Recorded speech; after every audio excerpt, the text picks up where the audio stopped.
안녕하세요. 오늘은 미국의 그 높은 약값 문제 있잖아요. 여기에 대한 좀 흥미로운 소식이 담긴 자료를 같이 보려고 합니다. 트럼프 행정부 시절에 대형 제약사 화이자와 이른바 최애국 대우 MFN이라고 하죠. 이 MFN 약가 책정에 합의했다는 내용입니다. 저희가 오늘 받은 자료가 백악관에서 직접 발표한 팩트시트인데요. 이걸 보면서 이 합의가 정확히 뭘 의미하는 건지, 또 어떤 배경에서 나온 건지, 그리고 이게 당신께는 어떤 의미가 있을지 좀 깊이 파고 들어보려고 합니다. 네, 단순히 내용을 전달하는 걸 넘어서서 이 합의의 어떤 구조라든지 그 논리, 그리고 이 자료가 던지는 질문까지 같이 보면 좋겠네요. 맞습니다. 자, 그럼 이 100억 권 자료 한번 자세히 들여다볼까요? 우선 가장 기본적인 것부터 짚어야 할 것 같은데요. 최혜국 대우 가격 책정 MFN, 이 자료에서는 이걸 뭐라고 설명하고 있나요? 네, 이 자료를 보면요. MFN 가격 책정이라는 건 미국이 다른 비교 가능한 선진국들이 있지 않습니까? 그 나라들이 내는 가장 낮은 약값, 그러니까 그 최혜국 수준으로 우리도 약을 사겠다. 이런 목표를 말합니다. 그러니까 다른 나라는 싸게 사는데 왜 우리만 비싸게 내냐? 우리도 제일 싸게 살 권리가 있다. 이런 거군요. 네, 그쵸. 핵심은 그거예요. 다른 선진국 국민들이 누리는 그 최저 약가를 미국인들도 누려야 한다는 거죠. 그럼 이 자료는 이 MFN 개념을 화이자 합의의 핵심 원칙으로 딱 제시하고 있는 거네요. 그렇습니다. 이 자료에서는 MFN을 미국 환자들이 겪는 그 높은 약값 부담 문제를 해결하기 위한 아주 핵심적인 정책 수단으로 보고 있어요. 다른 나라하고 가격 비교를 딱 하면서 미국 약값이 이건 좀 비정상적으로 높다, 이걸 바로 잡겠다, 이런 의도를 명확히 보여주고 있죠. 알겠습니다. 그럼 이 MFN 원칙을 바탕으로 해서 화이자와 맺었다는 그 합의 내용들, 이걸 좀 하나씩 보죠. 자료가 강조하는 첫 번째 사항 뭔가요? 보니까 전국의 모든 주 메디케이드 프로그램에 MFN 가격이 적용된다는 거네요. 이걸 통해 상당한 비용 절감이 예상된다, 이렇게 밝히고 있는데, 근데 메디케이드가 어떤 프로그램인지 다들 아시겠지만 다시 한번 좀 짚어주시겠어요? 그리고 왜 이게 중요하다고 자료는 보는 걸까요? 네, 메디케이드는 아시다시피 주로 저소득층 그리고 특정 장애가 있는 분들을 위한 미국의 공공의료지원 프로그램입니다. 이게 주정부랑 연방정부가 같이 재정을 부담하는데 처방약 비용이 이 프로그램 지출에서 차지하는 비중이 꽤 크거든요. 약값 비중이 크군요. 네, 그래서 이 자료는 화이자 약품의 MFN 가격을 적용하면 주 정부들의 재정 부담을 크게 줄일 수 있다, 이 점을 강조하는 겁니다. 그러니까 공공재정의 효율성도 높이고 동시에 취약계층의 의료 접근성도 간접적으로 지원할 수 있다, 이런 논리인 거죠. 결국엔 세금 절약 효과를 기대한다, 이런 얘기네요. 다음으로 눈에 띄는 건요. 화이자가 앞으로 내놓을 모든 새로운 혁신 의약품에도 MFN 가격을 적용해야 한다는 점. 모든 신약이라니 이거 상당히 강력한 요구 같은데요. 맞습니다. 바로 이 지점에서 이 자료의 핵심 논리 중 하나인 그 글로벌 무임승차론, 이게 등장합니다. 자료의 주장은 이런 거예요. 미국 안에서 막대한 투자와 R&D를 통해서 혁신 신약이 나왔는데 정작 그 혜택은 다른 선진국들이 가격 통제 같은 걸로 훨씬 싸게 누리고 있다는 거죠. 반면에 미국 환자들은 그 R&D 비용까지 다 포함된 높은 가격을 내게 된다는 거고요. 그러니까 미국이 혁신 비용은 다 되는데 그 열매는 다른 나라들이 더 싸게 따먹고 있다, 이런 불만이군요. 그래서 신약에도 처음부터 MFN 가격을 딱 못 박아서 이런 구조를 바로 잡겠다, 이런 의도인 거네요. 네, 정확합니다. 이 자료는 그런 불균형을 미국의 혁신에 대한 외국의 무임승차, 이렇게 딱 규정하고 있어요. 그래서 신약 MFN 가격 적용을 통해서 미국 내 가격 부담도 줄이고 다른 나라들도 좀 공정한 가격을 내도록 유도하겠다, 이런 정책 목표를 제시하는 겁니다. 혁신에 대한 보상이 좀 공정하게 이루어져야 한다, 이걸 강조하는 거죠. 그렇군요. 신약뿐만 아니라 기존 약이랑 관련된 조항도 있던데요. 미국의 그 미국 우선주의 무역 정책 덕분에 화이자가 해외에서 추가 수익을 얻으면 그 이익을 미국으로 가져와서 미국 환자를 위해 써야 한다. 이건 어떤 맥락일까요? 네, 이 부분은 조금 더 복잡한 논리 구조를 가지고 있는데요. 이 자료는 일단 당시 행정부의 무역 정책, 그러니까 미국 우선주의가 결과적으로 화이자 같은 미국 기업의 해외 수익 증대에 기여했다, 이런 전제를 깔고 있어요. 정부 정책 덕분에 돈을 더 벌었다. 그렇죠. 그리고 그 정책적 혜택으로 얻은 추가 이익의 일부는 당연히 특히 미국 환자들에게 환원되어야 한다, 이런 당위성을 주장하는 겁니다. 흥미롭네요. 정부 정책이 기업 이익에 기여했으니까 그 과실을 나눠야 한다, 이런 논리. 근데 구체적으로 그 수익이 어떻게 환자들에게 돌아갈지에 대한 세부 사항 같은 건 이 자료에 나와 있나요? 구체적인 메커니즘까지 상세하게 설명되어 있지는 않습니다. 그냥 미국 환자들을 위해 사용되어야 한다는 방향성을 명확하게 제시하는 정도죠. 이걸 통해서 정책의 목표가 단순히 기업 이익 증대에만 있는 게 아니라 최종적으로는 미국 소비자, 즉 환자들에게 혜택이 돌아가도록 하는 데 있다, 이걸 좀 강조하려는 의도로 보입니다. 정책의 정당성을 확보하려는 측면도 있을 거고요. 알겠습니다. 이제 네 번째 내용으로 넘어가 보죠.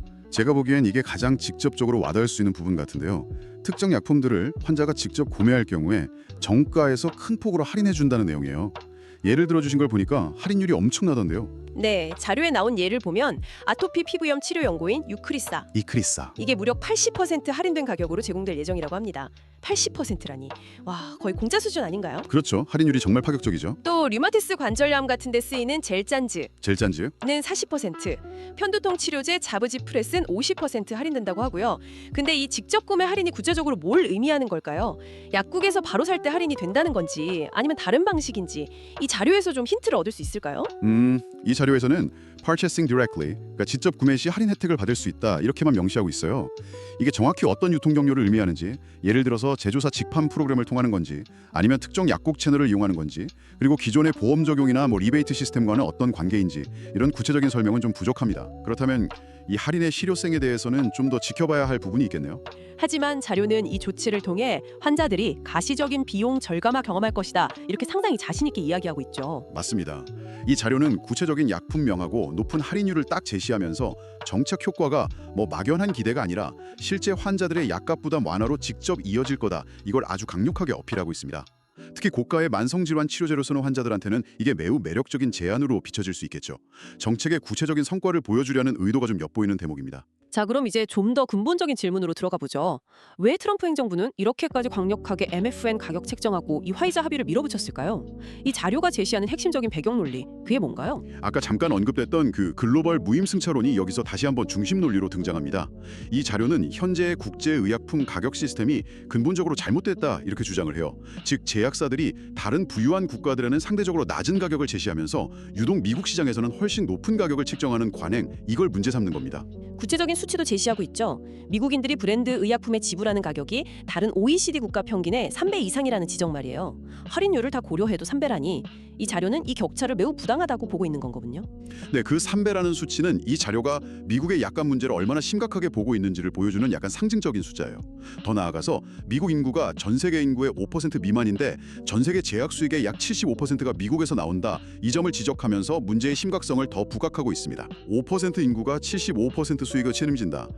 아니, 이 자료는 이 현상을 어떻게 설명하고 있나요? 왜 이런 일이 벌어진다고 보는 거죠? 자료의 논리는 이렇습니다.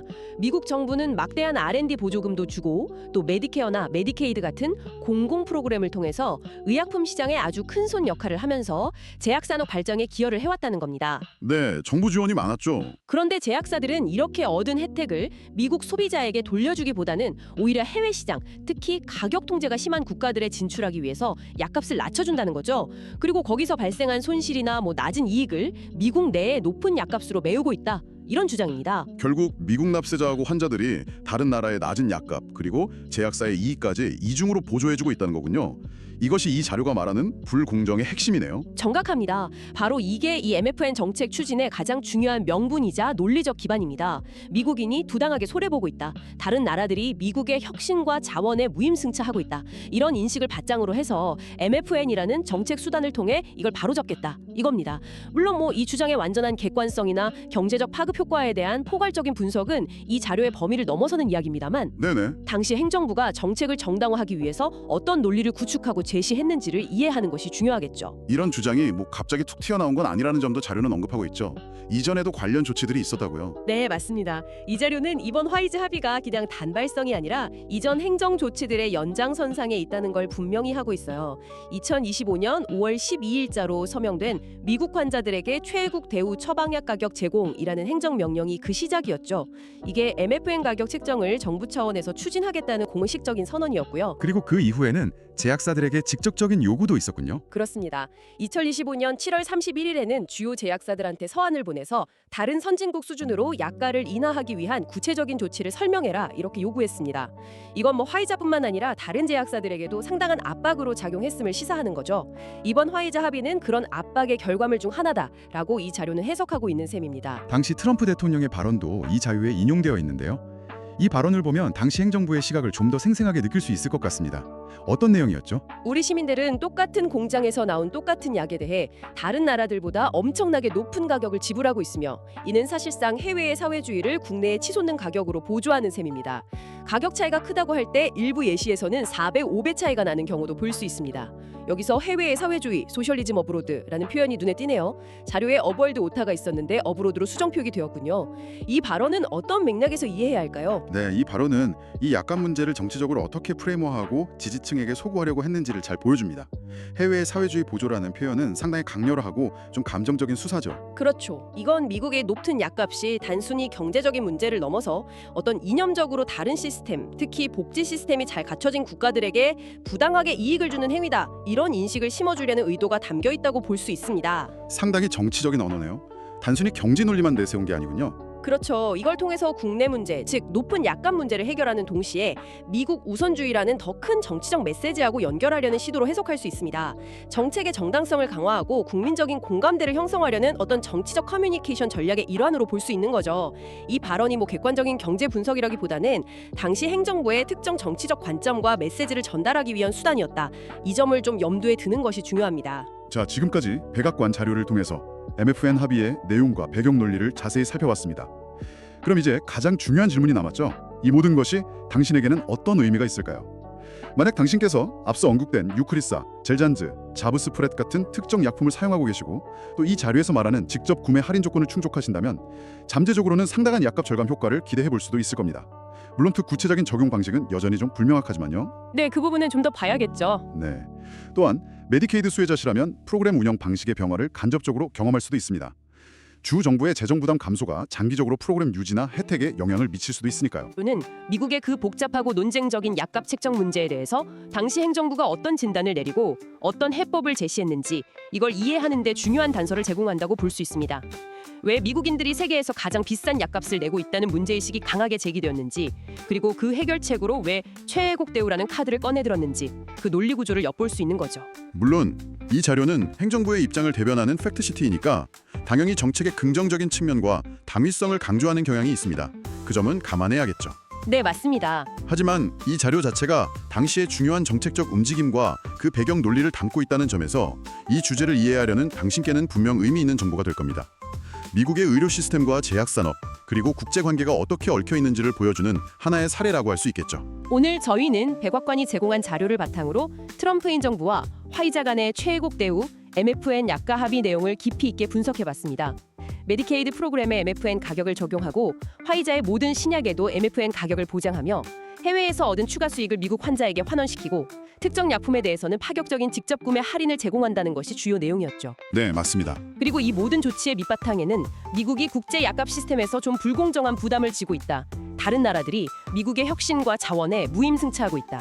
이런 강력한 문제의식이 자리 잡고 있었습니다. 이 자료는 이 문제를 해결하기 위한 당시 행정부의 접근법과 논리를 명확하게 보여주었고요. 그렇습니다. 오늘 살펴본 백악관 자료는 합의의 세부 사항과 그 정당성을 아주 설득력 있게 제시하고 있습니다. 정책의 목표와 기대 효과를 명확히 전달하려는 의도가 잘 드러나죠. 하지만 동시에 이 자료만으로는 해소되지 않는 중요한 질문들이 남습니다. 이 자료의 정모에 기반해서 우리가 좀 더 깊이 생각해 볼 만한 지점들이죠. 어떤 점들이 있을까요? 예를 들어 이 자료는 화이자와의 첫 번째 합의라고 명시하고 있거든요. 그럼 다른 주요 제약사들은 이 MFN 요구에 대해서 어떤 입장을 취했을까? 이것도 궁금하고요. 그리고 만약에 이 MFN 정책이 제약산업 전반으로 확대되어서 실제로 강력하게 시행되었다면 과연 어떤 결과가 나타났을까요? 이 자료가 주장하는 미국 환자의 이익 증대 외에 혹시 신약 개발에 대한 제약사들의 투자 동기를 위축시킨다거나 그럴 수도 있겠네요. 네. 혹은 안정적인 글로벌 의약품 공급망에 예상치 못한 차질을 초래할 가능성은 없었을까? 이런 부분도 생각해봐야 하고요. 또 그 직접 구매 할인이라는 매력적인 제안이 실제 얼마나 많은 환자에게 또 어떤 방식으로 실질적인 혜택으로 연결될 수 있었을지 그 구체적인 그림은 여전히 좀 불분명합니다. 그렇죠. 80% 할인은 좋은데 내가 그걸 받을 수 있느냐가 문제니까요. 맞습니다. 이 자료가 제시하는 밝은 전망 이면에 존재할 수 있는 어떤 잠재적 위험이나 현실적인 어려움에 대해서는 더 많은 정보와 분석이 필요할 겁니다. 이런 질문들이 오늘 우리가 살펴본 자료를 넘어서 이 정책의 어떤 다층적인 영향력을 숙고하게 만드는 중요한 화두라고 생각합니다.